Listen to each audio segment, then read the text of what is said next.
What's up, friends? It's Jordan, and you're listening to the I Am More Than podcast. We're a community of multifaceted and imperfect women here to inspire, educate, entertain, and grow together. We're excited you're here to hang with us and happy to have you part of the More Than movement.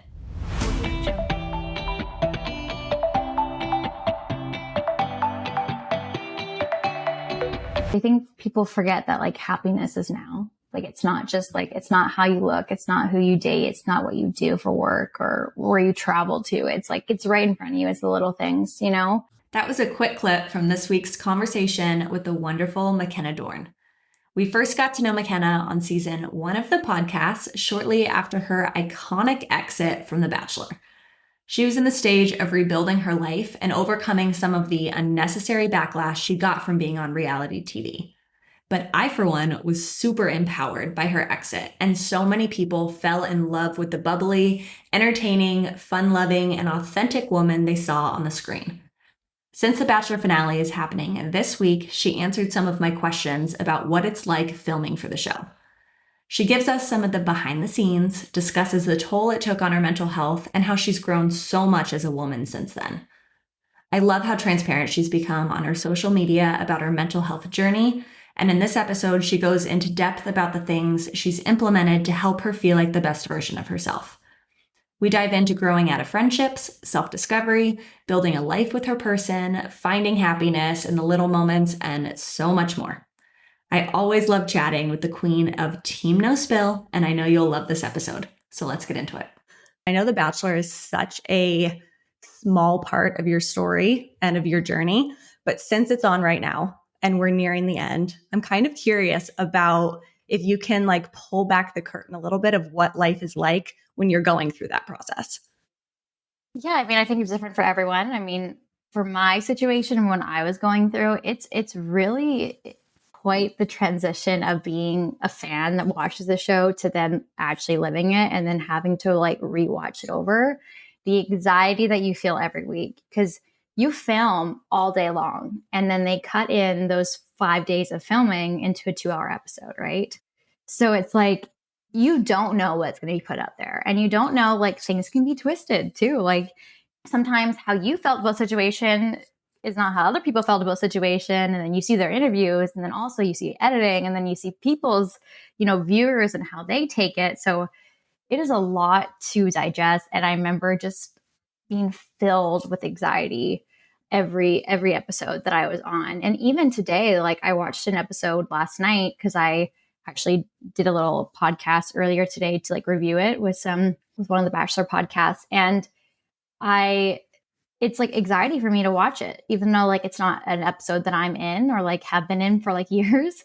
But it's just this because you know what they're kind of going through. I don't know what the top 3 girls are going through because I wasn't in this situation, but I know interviews and how things can go and get twisted and producers. And so it's the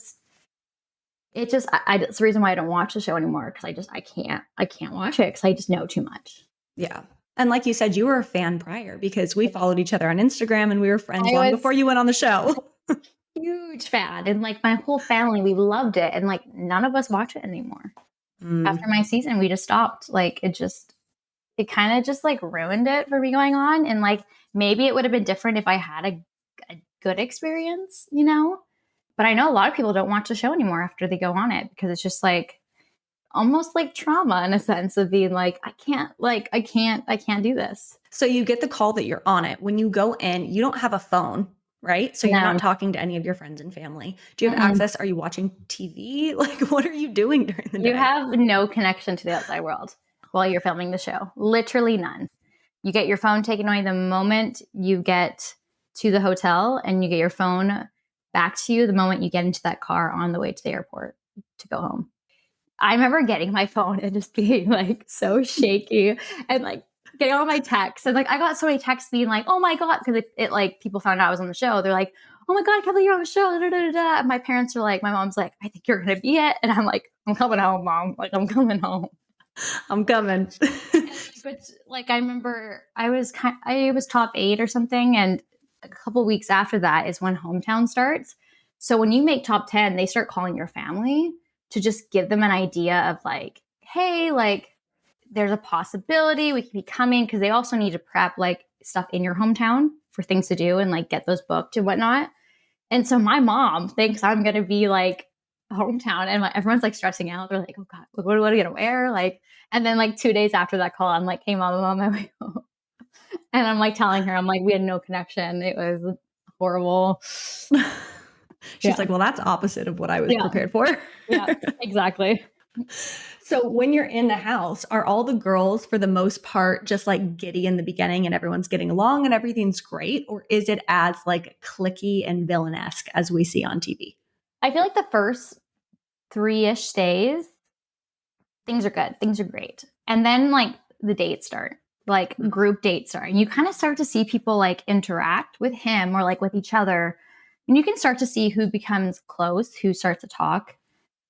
So it gets pretty clicky pretty quick, I would say. Like people start to like figure out who they connect with, in a sense of like, hey, like I kind of knew who I liked. Like I like not like I didn't like anyone, but I just knew who I got along well with, like pretty off, like right away off the bat.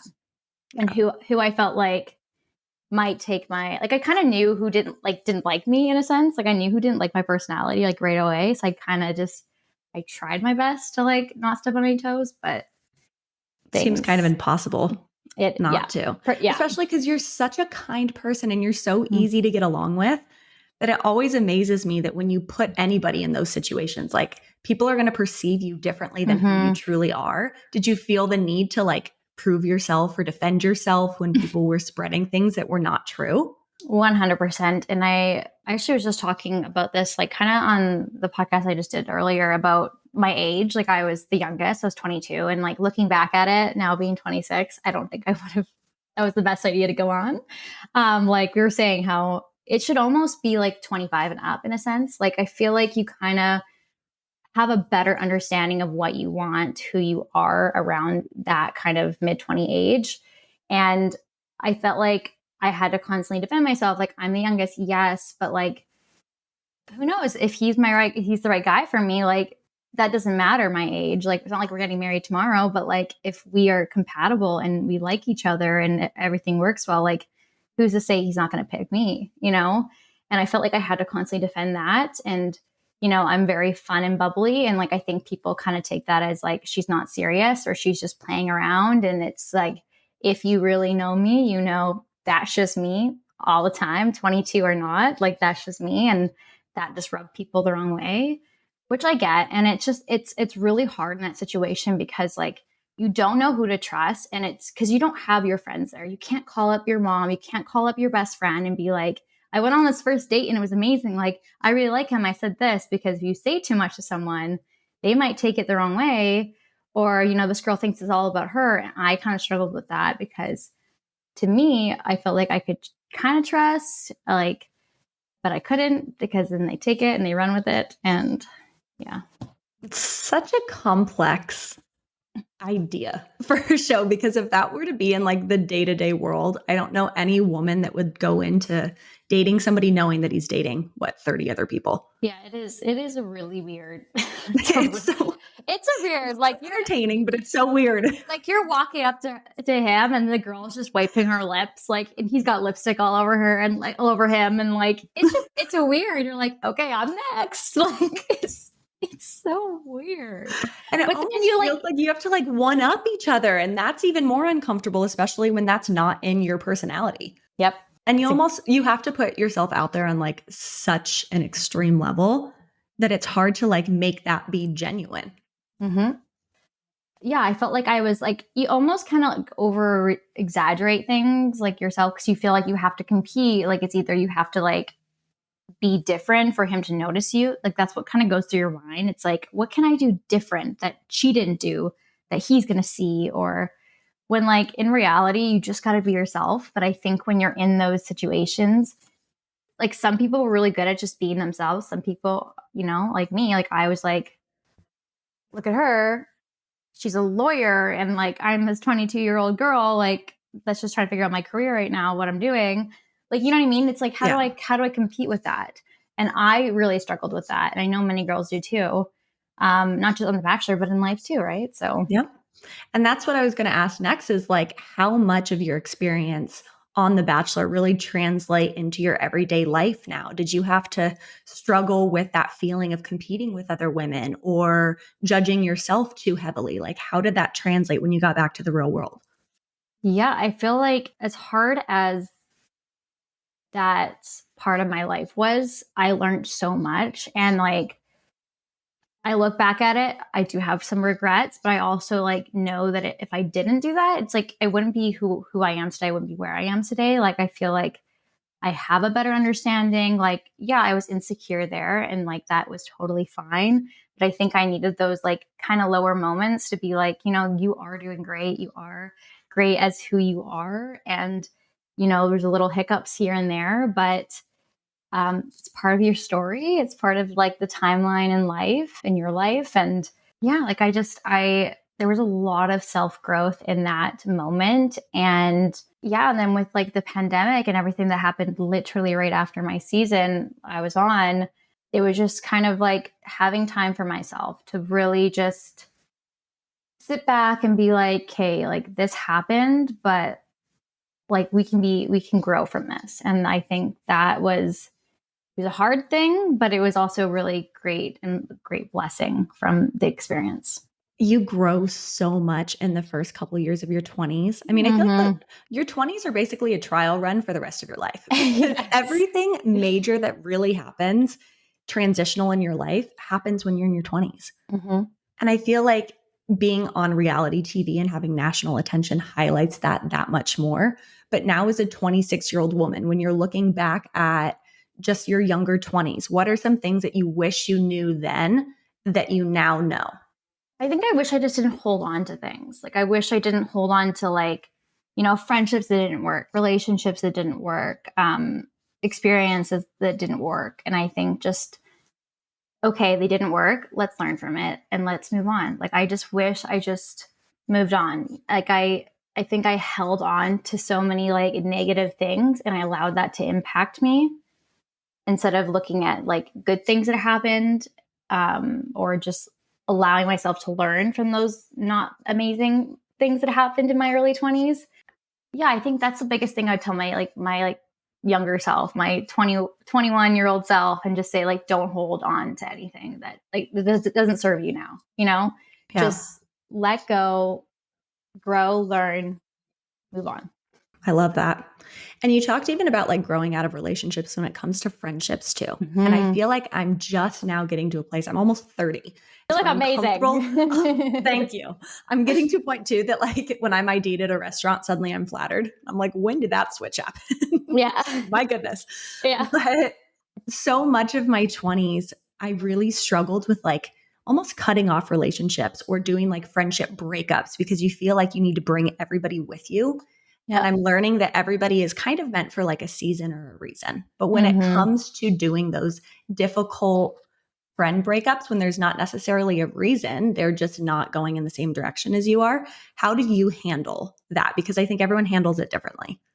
It's hard. I find like friend breakups are worse than actual relationship breakups. I can think of three at the top of my head that were really hard and really hurtful. And, it was sad to let go of those friendships because we'd been through so much, whether it was a couple years or I've known them since I was, super young. But yeah, like they're in your life for a season or a reason. Like I think you can grieve those friendships and you can, wish you might have said something different, like did something different. But you also can be really grateful for what they gave to you in that part of your life, the good and the bad, and just know that you have friends now that are still sticking around, that are still in your life, and you can be grateful for that and think about that and spend your energy on that, and just wish the friends that didn't stay in your life and continue to wish them the best. There's no reason to like hold on and like hate them or dislike them or like wish them that nothing good comes, like you could definitely wish them the best and thank them for being there for anything that happened in your life while you guys were friends. But yeah, they're definitely hard. They're not easy, especially if they were with you through some really, really hard or exciting times. And part of just like maturing and kind of becoming who you truly are meant to be is making a lot of those really difficult decisions about like Yeah. who no longer serves me, what no longer serves me, what kind of habits are holding me back. And I think when you start getting into like your groove of being like, oh, I'm kind of liking the person that I'm becoming, and like, what is Mhm. she doing every day? What are her habits looking like? And I think you've been so transparent about just being this like fun, bubbly, outgoing, amazing person, and you show up on social media as yourself. But I've also noticed a transition in you where you're showing the harder days and you're Yeah. showing your battles with mental health. And I feel like that's a huge signal to me on growth and maturing and Mhm. being more comfortable with yourself. Can you kind of walk me through what was going on that made you comfortable enough to be able to show that to hundreds of thousands of people? I think a lot of it has to do with the show and even just my exit when I left. I think a lot of people made fun of it, but a lot of people like came and they showed a lot of love for it, just saying that, like saying the words, I'm powerful, I'm strong, like I'm going to get through this, I'm going to love myself. Like I think the good response that I got from that was just like, I just got to show up as myself on my social media, and people can love it, they can hate it, but I know that there are people that need to hear what I'm saying. They need to hear the positivity part. They also need to hear like, I struggle with anxiety. I do struggle with depression, and days are hard. And I'm not just going to come up on here and say like I'm doing amazing, because today I'm struggling. Today is a hard day for me to get out of bed, because I know when I look at social media, like I like those, I feel like I can relate more to those profiles that are just real.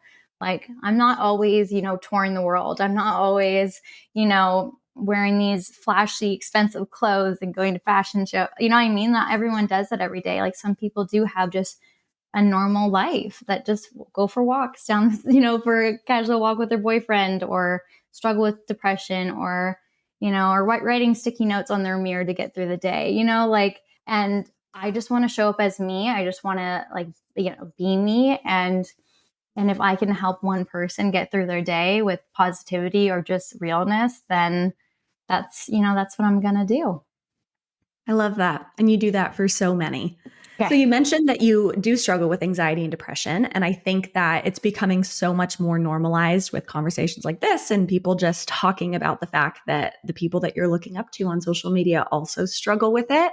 Mm-hmm. But you've gone a step further and actually talked about being on medication and the things that you're doing every Mm-hmm. day for your mental health. So I'd like for you to talk about why you're sharing that to begin with. Yeah. And also, like, is that comfortable for you or are you doing it because you want to normalize it?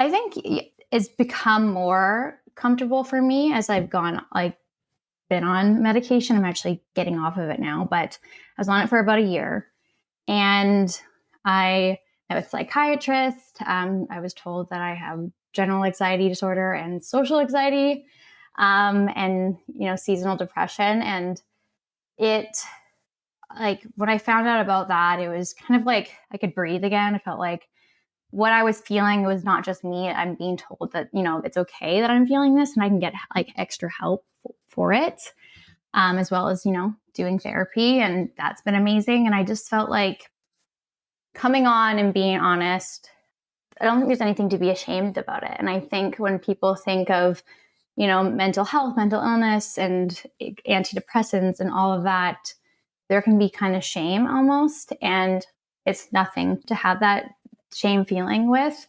because there's nothing wrong with getting extra help. There's nothing wrong with making sure that you're okay and being healthy and being happy. And I think that's what I just wanted to like normalize. When it's funny because it should just be normal. It should be okay, because it is okay. It's okay to ask for help. It's okay to get that extra help.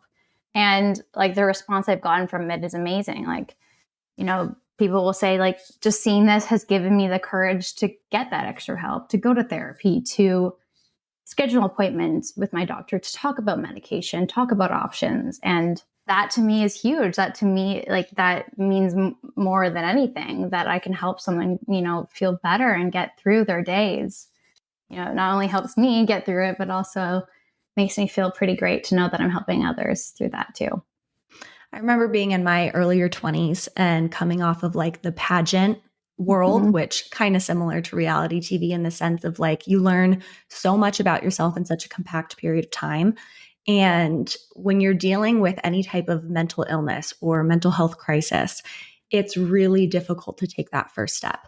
And I Mhm. struggled for years because I was too scared to get into therapy because I thought that meant something was wrong with me. I was way too scared to go to a doctor and say that I was struggling and to get on medication because I viewed it like that meant that something was wrong. And the second Mhm. I got to get over that, I feel like this whole world opened back up to me because I no longer was holding myself back. When you have a chemical imbalance, you can't solve that on your own. Yeah. And I think being able to see that, especially on a highlight reel like social media, is something that a lot of people need to see because it is a scary first step, especially when you think that you're one of the only ones that are doing it. Mhm. Yeah, I mean, I think for me, one thing that went through my head with therapy and medication was like, I can't fix myself. Then there is something wrong with me. Like, I need extra help. Like something like then that's not okay. Like there's something like what like I can't fix myself. Like that's not good. And it's like don't look at it as that way, you know? Like you are taking this step and that is huge and you should be very proud of yourself because it does take a lot of courage and there is nothing that like you don't need to put those thoughts to your head saying I can't fix myself. Like what you're doing is just it's so important for your health and for your happiness. And like I think once I got past that and just started therapy, started medication, and saw like my change in my daily life and how I was able to get through like little activities that I couldn't do before, like getting out of bed to being one of them. And having that little bit of energy, it made my relationships better, it made myself better, like everything that I was doing in life better. And so there's no need to feel down on yourself or talk down to yourself that what you're doing is wrong because it's not wrong. I love that you mentioned therapy because I think for myself, therapy was so life changing. I'm a very open book. I talk to people Yeah. that I'm close to about pretty much everything that's going on. But going and talking to somebody that doesn't know me and being able to go through so many different seasons of life and have this brand new perspective and notice trends and different patterns of my life and become more self aware through therapy, it was the most eye opening, life changing thing I've ever done. So I love that you're in therapy too, becoming more accessible, more affordable, and more talked Yeah. about. But there's still people get so freaked out about the idea of like going and trying to find a stranger to talk to about No, things. it is. It is one of the best things I ever done. I've been doing it for almost 2 years now with my Mhm. like talk to my therapist once a month. I'm like, "What's up, girl? Like, we got a lot to unpack today. Let's chat." Let's And go. it is nice to you can have those friends in your life and family to talk to, but to talk to someone that like 100% not going to judge you is a really good feeling, and it makes you feel very safe. I'd recommend therapy to anyone. Like it has truly made my life better. I'm right there with you. It's an Mhm. absolute godsend. I feel Yeah. like Yeah. everybody can benefit from therapy. Yeah. My therapist used to say that a lot of the people that put themselves in therapy is to deal with the people that will never admit that they need therapy. And I'm like, That ain't is that the that is the truth. truth? Yeah. Ain't that the truth? Yeah. So take me into some of the other daily things that you're doing to help you feel like the best version of yourself. Well, now that we're getting into spring, I feel like getting outside is very, very important. Kind of setting boundaries with my phone is very important. Like having downtime, like going to do being outside or just going to see friends and putting my phone down. Like just as much as I can limit social media, I find that I'm just a better person too, and just like happier because it's just like you're so glued to your phone, and so allowing myself to just put it down, enjoy those around me, enjoy the outdoors, go to like workout classes. I've been loving Pilates, like doing things for myself, other health things I find is just super good and just helps me, get through my days a little better. And when you start looking at health from a holistic aspect and you're looking Mhm. at your mental, emotional, physical, and you see that everything is so intertwined, it's pretty crazy once you start like putting effort and attention into all of those, how much Yeah. better you feel overall. Yeah. Like those little like self care moments are just going for a walk, putting your phone down, having a bath, like going for a workout class, like doing those little things for yourself are just, there's so many benefits around it. And even having a good meal, cooking a good meal is like Yeah, self-care, does something for the self-care. soul. Mm-hmm. And the gut brain connection, especially I've noticed in my life, is such a huge thing. Whenever I'm really struggling with anxiety, the first thing that always is affected is my stomach. And I recently learned that you were part of the stomach issue girl gang that all of us seem to have. I'm so It sorry. is Welcome to such, the club. I know it is not a club I would love to be a part of, but we are here. Welcome. I'm one of the founding members. Yes, yes. Oh, stomach issues, the worst, the The worst. absolute worst. And something I noticed that has like been life changing for me is doing one of those green powders in the morning. Of those, actually, those like the real deal because I feel like I see people doing that. I've seen so many different types. I've tried Okay. 3 different types now. And the one that I've settled on, I'm using one from Arbonne right now. Okay. And I put that in water first thing in the morning. I have one of those little like frother things Yeah. that like mixes it all up and it tastes like matcha. So it's not bad. Okay. Chug that down and it actually like seems to make a difference. That's the only one I've tried that I can actually notice anything. Okay. I ordered these like de-bloat pills last night because Mm. I was like, I'm gonna try these. I'm gonna give them a go. Which ones Um, did you try? The array ones? array ones, yeah. I'm gonna give Yeah. it a go. I'm gonna give it a Why go. not? We're gonna see. We're gonna see. Digestive enzymes. I've Before heard you eat that. Everyone anything. says that. So that's another one. I need to get order myself some I swear by them. ASAP. They're everything. But I hold literally all of my anxiety in my stomach. Well, that's what I was reading. Everyone was kind of saying it's like if you struggle with anxiety and depression, like it really does affect your stomach. I'm like, the more I thought about it, I was like, shoot, okay, all right. I'm That like, makes sense. when am I the most bloated? Probably when I'm the most anxious. Well, I have all the tools and tricks for you, girl. Please, I've been on please, this journey for far too long. please share because I need to. Gladly. I gladly will. So, when it comes to your dating life, quick 180 turn here. After you were on something like The Bachelor and vying for one person's attention, I know that you really took a step back and was like, I'm not even attempting to try and find my person. I'm Yeah. just going to go live my life. So, walk me through kind of the things that you did to make sure that you were ready to be in a relationship when and if the time came. Yeah, so after the Bachelor, it was 2020. What a great year! And I think what I worked on myself. I spent a lot of time with just my friends and my family, and just kind of made that the focus, and just enjoyed every day without having this pressure of being like, I got to find someone, I got to fall in love, I got to do this and do that. I just focus on like the good moments, good energy. And around 2021 is kind of like summertime. It's kind of when I really did feel like, you know what, I'm ready to put myself out there. It's been about a year and a half of just focusing on me. And I think it's always, they always say like you need to love yourself before you love someone. And I think that that is true. I think maybe not 100. I mean, I find like with my partner now, like he has made me see different sides of myself too. And like, I feel like I love myself more even, but I really did have to put that work in to love myself as well. And, every day it is a journey, but yeah, I think just putting that self work and putting that in and just allowing myself to get to know me too. Like, what are you looking for? But first, let's figure out you. Let's figure out like what do you like to do first? What are your hobbies? What are your interests? Like, who do you want to be like remembered as once you like, like those little things. And I felt like I just focused on that. And a year and a half later, I felt like I was ready. And when I was ready, I met someone amazing. So I think just focus on you. Don't put that negative pressure on you saying, you need to find someone like right now. Just let things be, let life do its thing and enjoy your girl moments, enjoy your girl trips and all those fun things, right? Because like friendship is everything. So enjoy those little moments. Yep, you're so right.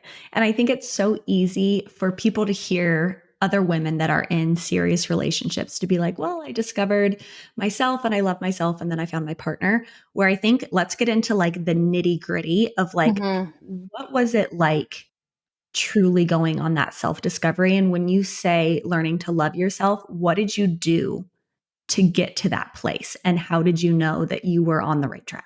Um, I felt like one thing, I think what I really needed to work on was just my confidence. Was something that I felt like I had great confidence, and then I kind of went through this chapter of just not feeling great in my skin, and like not just talking about like the outside, but just like bringing to the table. And since I wanted to know more hobbies, I wanted to do things, I wanted to explore new like avenues of things, and just like learn more, if that makes sense, of just like, okay, like I like doing this, I like doing that, like allowing myself to be me and learn like what is me, if that makes any Yeah. sense. Like, Being curious about yourself. yeah, I think that's exactly. huge. And Yeah. even I felt like when I went on my whole like self love journey in the very beginning, I realized that the majority of the time that I was getting ready or looking at myself in the mirror, I was critiquing whatever I Mhm. saw. And the things that I was thinking about myself all throughout the day was me telling myself like things that I'm not. And once I became so aware of those patterns and realized what I was doing, is when I got to take control of it a little bit more. And then Mhm. slowly I realized that, like, oh, when I'm getting ready, I can tell myself something kind and I can like the person that's staring back at me.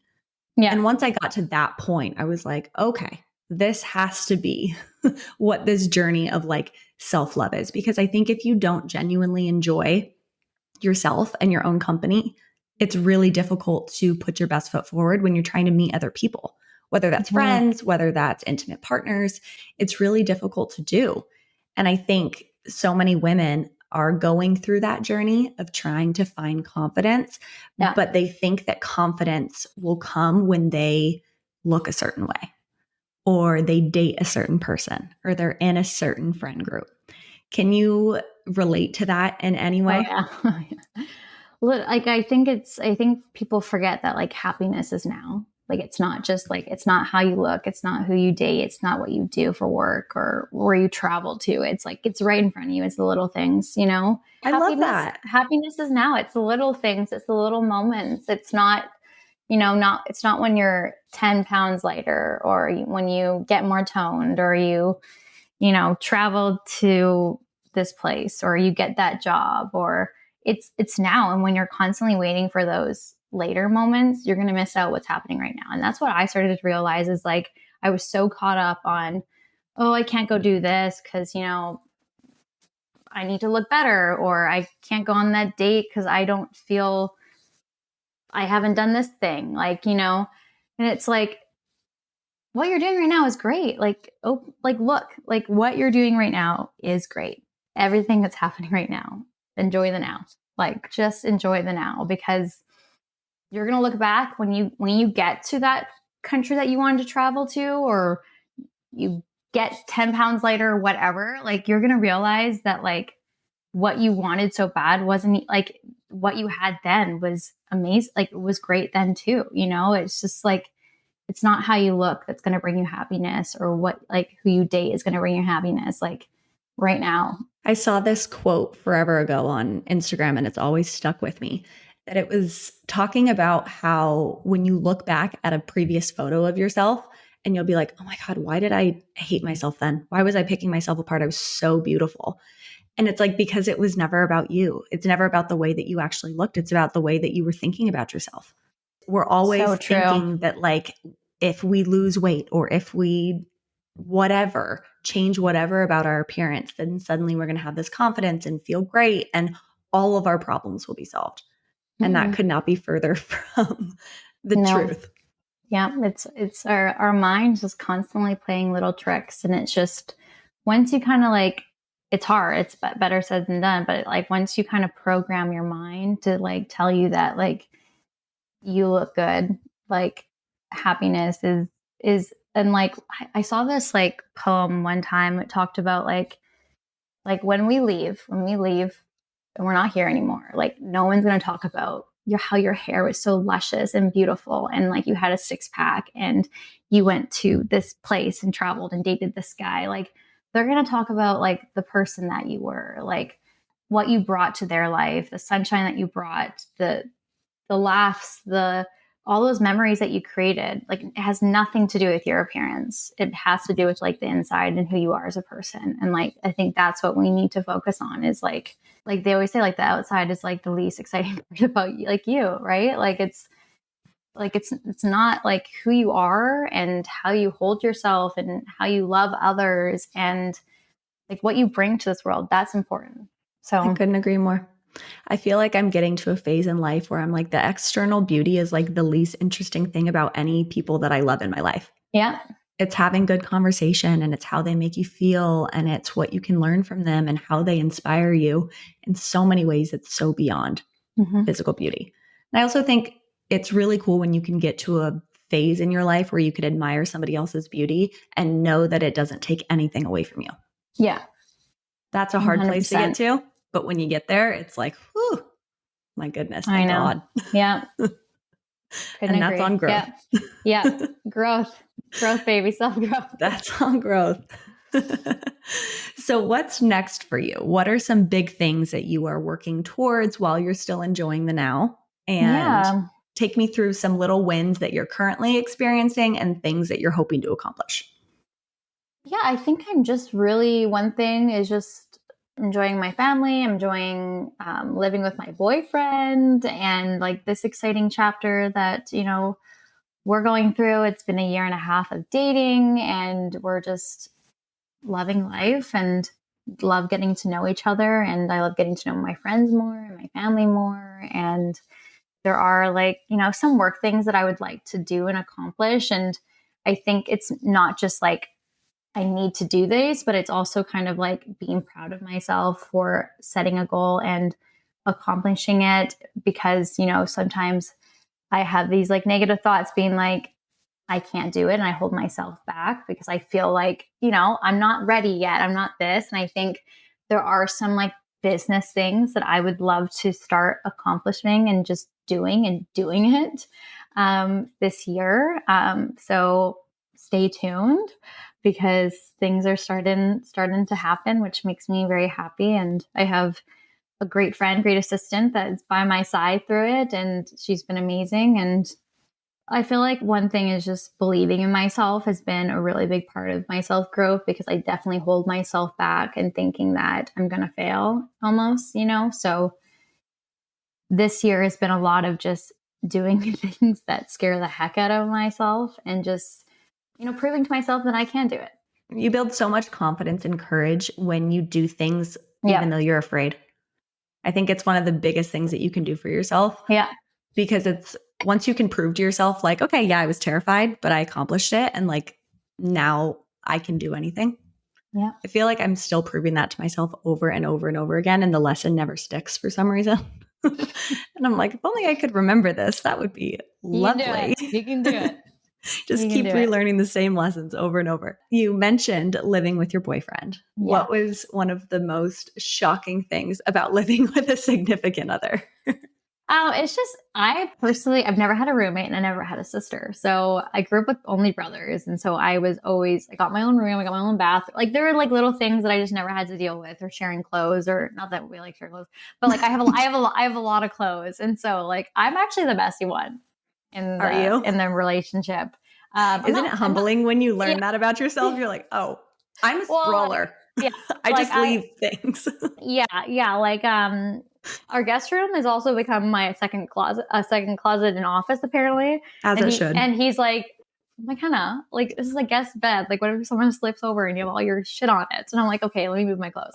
But I think just like learning like whose like responsibilities are in a sense, like I'm mostly here during the week because he works out of town. And so I keep the place clean and stuff. But when he's home, I'm like, you can clean that bathroom and you can clean that bathroom and take the garbage out. Pull your weight here, buddy.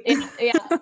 But we have a really good balance. And I've really been enjoying like having a place that's ours that we both can call home and host our friends and our family here. And it's been really nice. It's just, it's fun living with someone that you really love and care about. So it's a cool transition. Yeah. Especially when you get to come home to living with your best friend. Yes. Yeah. It's just a cool thing. That's when you know you're with the right one. Yeah. When he comes home every Friday night, I'm like, yeah, come here, give me a hug. Oh, I love that. I love that for you. Yeah. Now, you are the queen of Team No Spill. And I saw you Thank post you. something the other day that you are not drinking as much and that you are on your Yes, mocktail game. Talk I to me about am. this. I actually I was influenced by my really good friend. She did like 2 months, no alcohol. And I was like, you know what? Like, I'm going to give that a go. And I did almost a month, and I really enjoyed it. I really saw a difference. Like, I do love a good glass of wine. I do love a good glass of wine. And like, I'm not going to completely stop because I do like having it with dinner and with friends, but I don't need to have more than, I feel like I would have like a couple drinks. And then in the morning, I would just feel like crap and like feel bloated and just like ruin half my day. And when I didn't drink anything and just had my little virgin drinks or just had what, I felt so much more energy in the morning. And I almost like took as like, alcohol, like you need to do it to have more fun with your friends, but everyone else is doing it. And you really don't you don't need to like prove yourself to anyone or yourself, or just alcohol shouldn't make your relationships better, like I have great friends and like we can have no drinks and have the best night. So I think finding friends like that is huge. And I don't know, I feel I've been feeling a lot better just not having anything or just having one drink. Like there is just go have one drink, just enjoy. Like I do, like I said, I love a glass of wine. I love Team No Spill. There's no stopping, but I think just I don't need to get drunk, like I don't need to do that. And I think that is growth right there. Of, I'm like, Growth. I'm way past those times in my life. I love it. I feel like after the pandemic, a lot of people are reassessing their relationship with alcohol. Yeah. And a lot of people are really researching some of like the negative side effects that come with having a handful of drinks every week. And I'm even exploring like the quote unquote damp lifestyle about what that looks like, about just not having a glass of wine every night to calm down or to make dinner. I love the routine of pouring a glass of wine and cooking. Yeah. It does it for me. And I'm like, and I can keep that. Even me, like I don't even like, I'm not even a crazy drinker at all. But like, when I would go out with friends, like I'd have to have like 3 drinks or 2 drinks, or it's just like, you don't even have to drink. You don't have to have a drink at all, or like if I have friends over, like I'll have a glass of wine. Like I don't need to have, I don't know. I have seen benefits already just doing it for 1 month and just how great I felt. And I like kind of just switching the whole thing up a little bit, Yep. There's no shame. I think when you reassess, like if you want it or if it's just habit, it's a good place to be. Yeah. Again, growth. There's just so many changes happening. Baby. Growth, baby, grow. All right. So what is, let's say, a podcast, a book, a resource of something that you are utilizing that you think could resonate with some of our listeners? Oh my gosh. Well, my therapist always tells me to listen to anything Brene Brown. She's amazing. Definitely give her a listen. I think she has books out. She's got TED Talks. She's got audio books, everything. So definitely listen to all of her stuff. Everything is amazing. And yeah, she has been pretty great with my my growth and my journey of just shame or emotions, whatever that is. She's pretty great. Yeah, I love her. She has a Netflix special too. Ooh, she has a couple. You're gonna have to go. Have you ever heard of Mel Robbins? Oh, that sounds really, really familiar. She's your next one. Okay. I'll send you her podcast. She's phenomenal. Amazing. She's just like Brene Brown, but even more East Coast. Okay. All right. I love it. Yeah. Well, thank you for coming back on the podcast. I appreciate you. I will put. Thanks for having me. Of course. It's always so much fun chatting with you. Always a blast. Always. If you're loving our pod, please take a moment to follow, download, rate, review, and most importantly, share with a friend. These small steps help us continue bringing amazing content every single week. Make sure you're following us on Insta at More Than Ink and subscribe to our newsletter at morethanink.com for exclusive More Than merch drops and info on in-person meetups. We appreciate you chilling with us and are always here to remind you you are so much more than. We'll see you next week.